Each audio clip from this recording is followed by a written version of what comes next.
Hello everyone, welcome to another ODNT Spotlight. I'm Steve DeWinter, your host, and as you can tell by the sound of my voice, which is deeper than normal, I'm on the tail end of a cold that I hope is coming to a close real soon.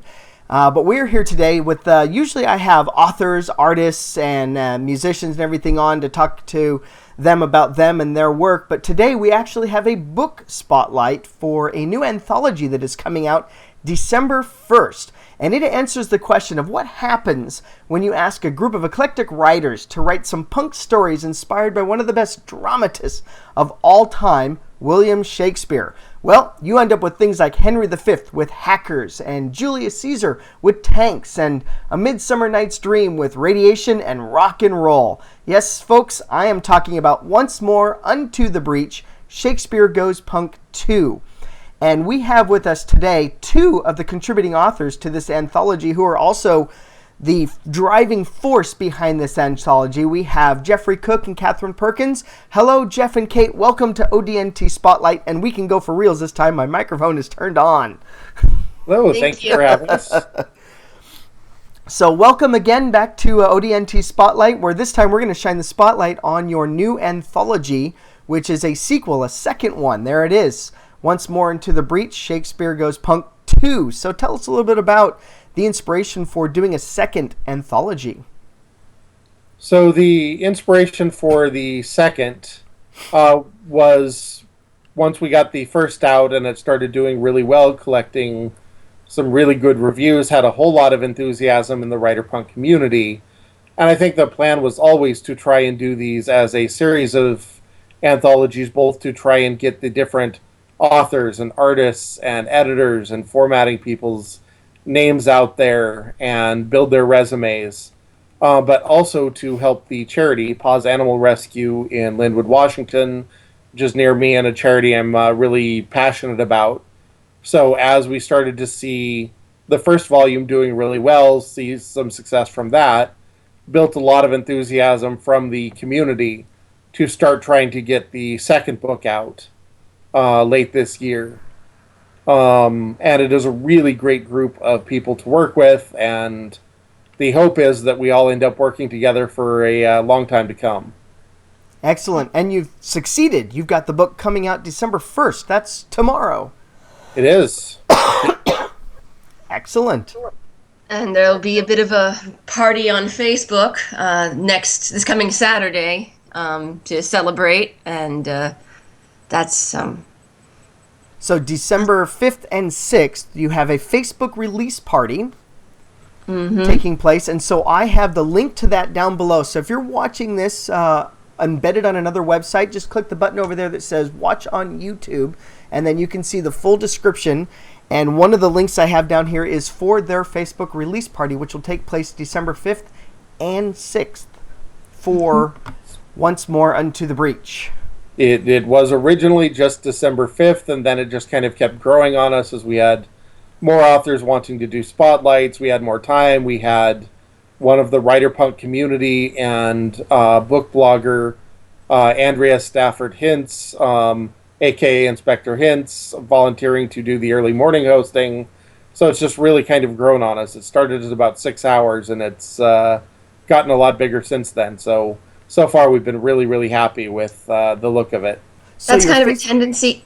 Go ahead, Kate. Go ahead. I think that's kind of a tendency with these projects. The next one's going to be Poe, but we already have enough people still with all their Shakespeare enthusiasm that there's almost certain to be a Shakespeare 3 eventually. Excellent. So going back to your Facebook release party, so the authors that have contributed into the story are going to be on Facebook?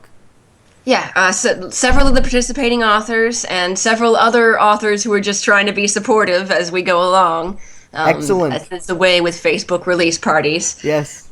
Well, and the original intent of the Writer Punk project, before we ever had selected a charity or anything else, was trying to highlight independent authors. So with having the release party and having other authors being able to step in and highlight their work and volunteering to help us out, it both pushes the release party, but it also helps achieve some of the purpose, even for some people who aren't part of the project this time, But we will have not only authors who are in this volume, but we've got one of the editors, we have one of the artists, we have a person who basically has helped use Writerpunk to launch her career in, doing covers and book formatting and things like that. All will be talking about the book and their part in it, as well as their other projects. Oh, that's excellent. So you've got all the people that were involved, not just the writers, but also the editors and the book cover and the layout and the design and everything, everybody that was involved in the project, and some people who are helping support and get awareness for your anthology, because again, 100% of the profits and the proceeds from this benefit Paws in Lynnwood, which is an animal shelter wildlife rescue. And I've also got the link down below so you can check out that organization, paws.org. We're really happy with how that's been coming along for Paws. We were able to take them the check last month or so. Well, no, it's 2 months ago now, but October. Recently for the proceeds from profits from Sound and Fury, and it was able to fund one of their large dog kennels for an entire year, and that's always lovely. That is so good. That is so good. And also, continuing on, for the release up until December 5th, the very first book in the anthology, Sound and Fury, Shakespeare Goes Punk, you mentioned is on sale right now. The ebook on Kindle is 99 cents until December 5th. And 99 pence in the UK. And 99 pence in the UK. And then also, it looked like when I was over there looking at it, it's also on Kindle Unlimited. So those of you out there who are watching who are part of the Kindle Unlimited program, where you pay your monthly fee and you can read books non-stop, this is one of them in that program. So this one's free for you. Which is included with Amazon, for a lot of people, included with Amazon Prime. So, and even if those people read for free, the charity still gets money. Yes, exactly. Amazon still has their pool of money that they kick into the authors for part of that free program, so that even though you read it for free, the book, Sound and Fury, Shakespeare Goes Punk, money will still go to the charity for that. So get out there and grab it and read hundreds of thousands of copies of that book. That's certainly the hope. And then you've also got a Rafflecopter, which is part of your release party for the release of Once More Into the Breach. And I've got the link for that on Facebook. And you've got a whole host of wonderful prizes. In fact, some awesome books from me. Yes. Thank you again. Are also in there. And you've got a whole host of prizes in there. So I've got the link for down below. So until December 1st, there's one more day left. I hadn't realized it was tomorrow. So if you're watching this interview the day it comes out, you have a chance to get in on that Rafflecopter. And then I'll remove the link so that people don't get all depressed afterwards. Let's see this. Good plan. So you gave a great little overview of a lot of what's in this particular collection. The two that Jeff and I know the most about in terms of the two novellas within the Once More Into the Breach are a sort of diesel punk version of As You Like It and the Mad Max version of Julius Caesar. Nice. Yes. On this particular one, I kind of fronted the Dogs of War, the Julius Caesar, with a lot of help from Catherine, because she is always a lot of help in the writing and the editing process. She has the As You Like It, and there she was really the front writer, and I helped with the action scenes. But you get to see kind of her brilliance as stepping up as the primary author. So, excellent. Yes, that one was a lot of fun to work on and to see that developing. But there really is some other great authors involved, as well as, and I'm really proud of this one, getting to see some published work finally by one of the real heart and soul of the original Writerpunk project. Asias did a number of punked sonnets for this one, which we didn't have in the first volume. Let's see, Clockpunk Sonnets 18105 and 127 by Asias Mayo. So I'm really, really glad to see him managing to get involved, as he was one of the two real big people for making the Writer Punk project work before it was ever about anthologies or anything else like that. Excellent, excellent. And I also have a link down below for the YouTube trailer. You guys developed a YouTube trailer for Once More Unto the Breach. Excuse me, I have to put the cat out. That's okay. I'm Yes. lucky. My cats are still sleeping quietly, so they're not going to make me get up yet. Yeah, I've got a pit bull around here, someone who may decide she needs to make a media appearance, so we'll see. Exactly. But That's the thing about live television. the trailers, and again, and just yet more proof this really is a communal effort, just like with relative newcomer Michelle Cornwell Jordan put up the Rafflecopter. The YouTube trailers were done by Leah Rees, who is the primary person who does all of the formatting, who acted as the go-between between the cover artists on this last one and helped coordinate the cover for Once More Into the Breach that Elizabeth Ham and Tyus Lopez did. But she is extremely multi-talented and one of the people who really makes this whole thing go and makes it possible and really helps give the projects a lot of their professional finish, I suppose. So we're really glad to have Leah aboard, and she did a really good job on the trailers for both books. Definitely. That's excellent. So you've gathered together a really good team to help put these together. Yeah, it's been really, really amazing seeing the community come together ever since, John founded it and then Asias really kind of took off on promoting it. It's now 200 people, not all of whom are anthology writers, but a lot of the stuff that takes place is just discussion of the punk genres of science fiction, but all of them are, welcome to get involved with the different anthology projects and charity projects and even people who are not necessarily writing are really finding ways to get involved and, help push it. I know we definitely appreciate your contributions to the Rafflecopter and helping get that out there. It was my pleasure. Doing the interviews like this. So, it's just more proof that, what John and then Asias were really originally doing, trying to get the punk writer or, punk interest community together, really is reflected in these anthologies. Right. And we were talking, I think, the last time during our last interview, and the punk atmosphere is not just steampunk. That's the one that's getting a lot of the press right now, a lot of the promotion. Everyone's talking about steampunk. But there's more than just steampunk in your anthologies, right? Oh, yes.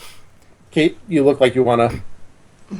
Yeah, I was going to say the writer punk in general covers a lot of punk genres that I did not know were genres when we got started with all of this. I was like, so, we're a bunch of cyberpunk and steampunk writers, right? And it's like, oh, there's also diesel punk. I was like, okay, I think I can wrap my head around diesel punk. And then it just kept going. There's just quite a lot, really. And it's probably one of the fastest growing subgenres out there. It really is. And I mean, steampunk has been around since the 1960s in some fashion and really kind of did its original taking off in 1979 with the collection of Powers, Blaylock, and Jeter, who were all adherents of cyberpunk writer Philip K. Dick.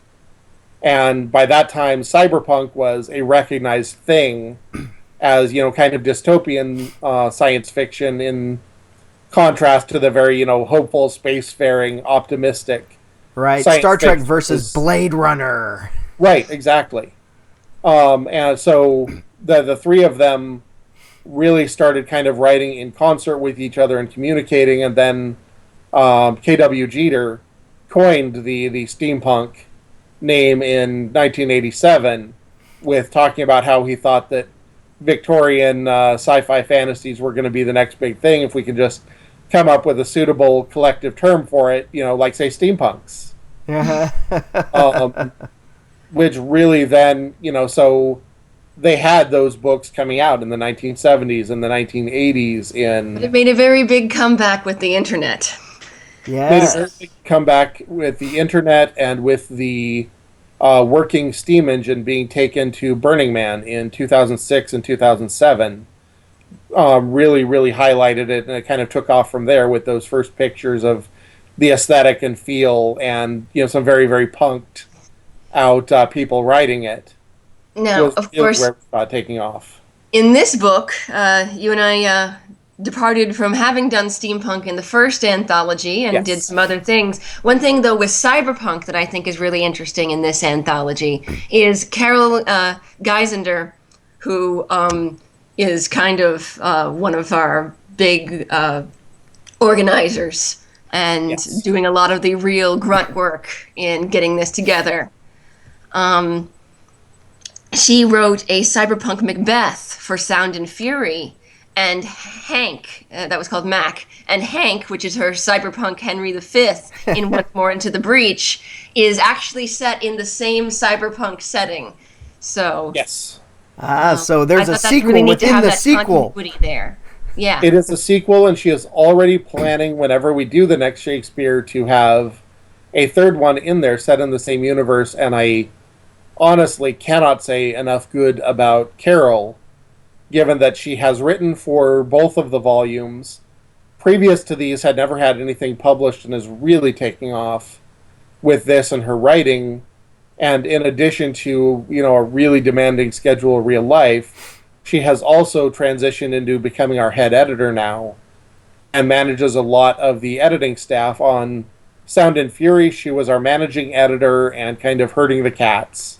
Yes. For TJ Ford as head editor. And after a discussion between the two of them, they've kind of switched roles. So now she's really the lead cat herder. And putting everything together, still manages to come up with the stories, and has been a really passionate advocate of the Writer Punk project. So, along with Leah and JL, they're really part of the crew that makes it go. And she was one of the earliest additions to the community after the very first few of us who were invited in the initial wave. So, I definitely couldn't be done without her at this point. That's excellent. All right, so before we wrap up this interview here, the book spotlight for Once More Into the Breach, Shakespeare Goes Punk 2, is there anything else you would like those who are watching, potential readers of this, and potential people to get the great deal right now up until December 5th for the very first one, Sound and Fury? Is there anything you would like them to know? Kate, anything offhand? I think we've pretty much covered most of the material.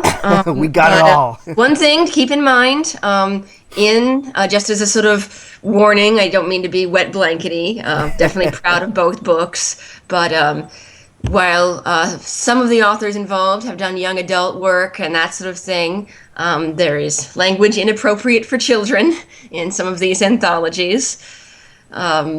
So parental guidance is suggested. So parents, buy your own copy and read it first so that you can buy a copy for the kids.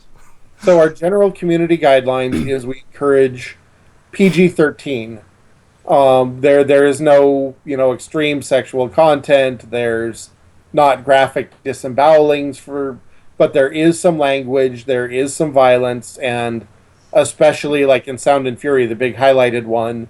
In its day, Othello was an extremely edgy, push-the-boundaries play, and S.A. Cosby, when he wrote it, kind of translated that as well. So, Very foul language. Push the boundaries of his day. We discovered when we put this out that there was a number of high schools who were extremely interested in using this to make Shakespeare interesting and relevant to their readers. So we are trying to keep these volumes very aimed at like a high school and above age. Right. Nothing they haven't heard on television already. Yeah, Right. I wasn't trying to, Right. not distinguish the high school educational aspect, but I was just wanting to point out. She's absolutely right. These are not children's books. Yeah, this is not Shakespeare for the kiddies. This is punk Shakespeare. Yes. And along with that comes the pushing the boundaries, crossing the line, all the stuff that embodies the whole punk movement in the literary fields. Exactly. Which is good. Okay. We need that. So thank you so much. Oh, thank you very much, Jeff and Kate, for coming back on ODNT and letting us shine the spotlight on the new anthology coming out tomorrow, December 1st. So if you're watching this today, this video comes out November 30th. It comes out tomorrow, December 1st. So thank you very, very much. Don't hang up just yet. We'll chat for a couple more minutes after. So thank you very much, both again, for coming back on the show.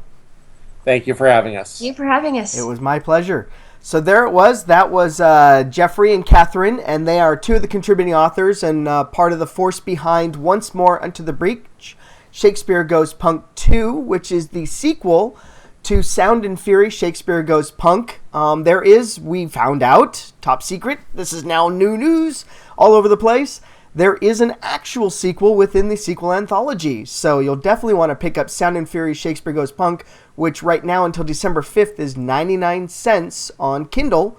And if you're an Amazon Prime member or part of the Amazon Unlimited Read program, you can also get this book at any time on Kindle and read it. Please, please, please do so, because 100% of the profits of both Sound and Fury and Once More Into the Breach go to the Paws in Lynnwood, an animal shelter and wildlife rescue, and I've also got the links down below for that.